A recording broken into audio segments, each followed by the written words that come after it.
Hello everyone! So sa artikulo na aking isinulat, ano nga ba ang implication ng pagkaka-layoff ng ilan sa mga empleyado ng malalaking kumpanya katulad ng Meta, ng Twitter, at ngayon ay ang Amazon. Okay? So sabi ko sa aking article, ang technology and analytics is the alpha and omega of survival. Okay? So dahil sa analytics and technology, tayo ay nakahanap ng malalaking trabaho, no? Na kung saan ay makapagbibigay sa atin ng malalaking sahod. At dahil na rin sa teknolohiya and analytics, ito rin ang naging dahilan upang tayo ay mawalan ng trabaho.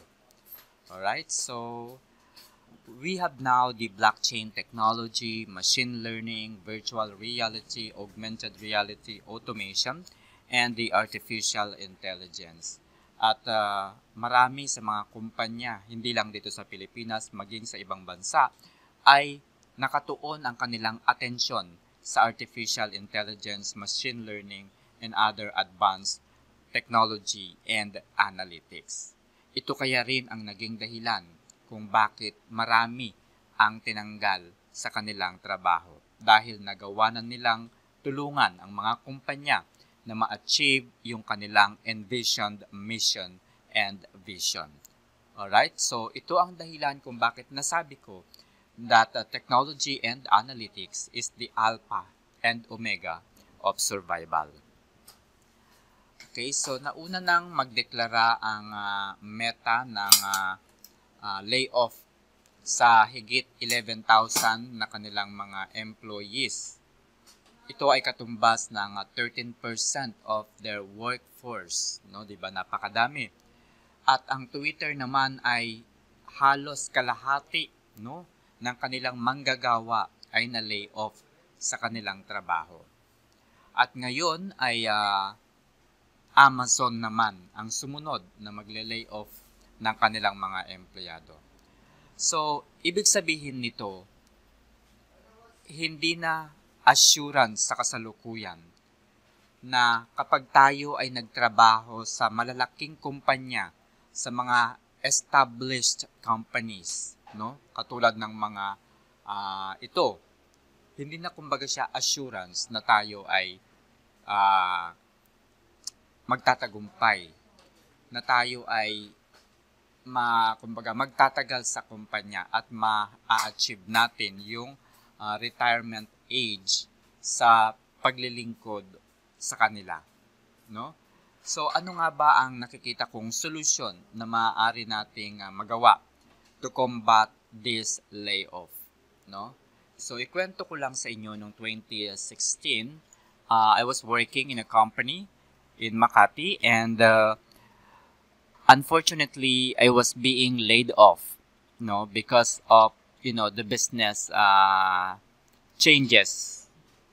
Dahil nga na lay off ako, and the salary that I am receiving at that time is more than 6 digit figures na, no. Dahil nga malaki na yung aking sinasahod, the probability na makakakuha ako ng mga trabaho ay naging maliit.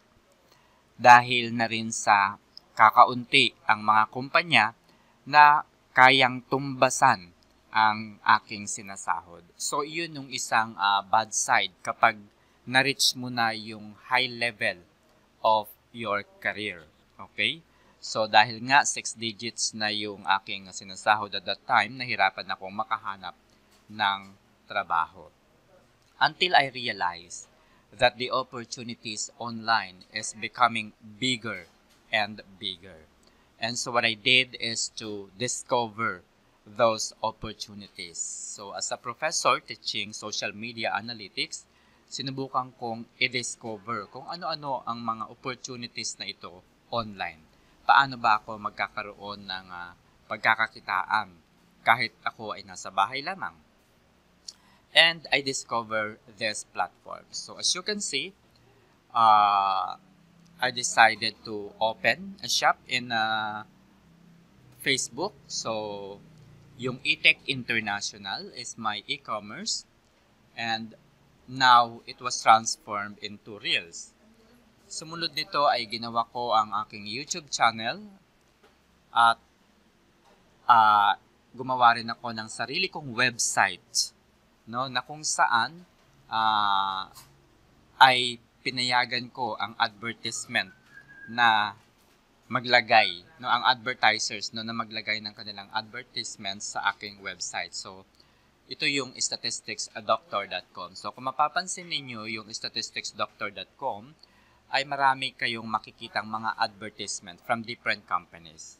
And hinayaan ko ito na magkaroon upang kahit papaano ay kumita yung mga articles na aking sinusulat. Yung aking YouTube channel naman ay matatagpuan sa taas. So, youtube.com/c/Vincent Bongolam. So, napansin ko na ngayon na yung pagtaas ng online shop or stores. So, yeah, when I was in ADB, Asian Development Bank, I was actually earning more than 200,000 pesos. So, napakahirap, di ba? Na makahanap ng kumpanya na maaaring kayang tumbasan yung ganyang laki ng sahod. So, ito yung aking Facebook. Ito yung aking YouTube. And ito yung Upwork.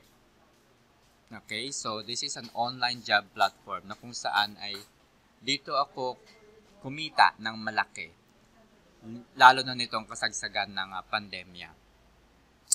Alright, so kung gusto ninyong malaman kung paano ba mag-create, paano ba gumawa, paano mag-set up, paano ma-achieve yung mga requirements ng mga social media platform na ito para maaari na kayong kumita, okay, ay panoorin nyo lamang yung mga videos na nasa baba. At tuturo ko sa inyo ang step-by-step procedure mula sa paggawa ng account hanggang sa paglilink sa inyong PayPal, bank account, and so on and so forth. Kung paano mag-set up ng store, paano gumawa, paano i-design, ay ituturo ko sa inyo. So, pumunta lamang kayo sa